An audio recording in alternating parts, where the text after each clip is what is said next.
सगळ्यांचं हार्दिक स्वागत आहे आपल्या यूट्यूब चॅनलवरती. शेती कामाचे जे पाईप आहेत त्याचे तोंड अशा प्रकारे या ठिकाणी डॅमेज होत असतात.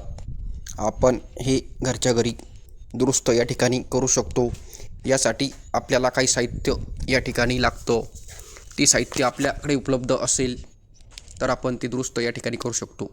हा जो 2चा तुकडा घेतला आहे आपण PVC पाईपाचा, तो या स्प्रिंकलरच्या छडीमध्ये आपण व्यवस्थित सेट करणार आहोत, जेणेकरून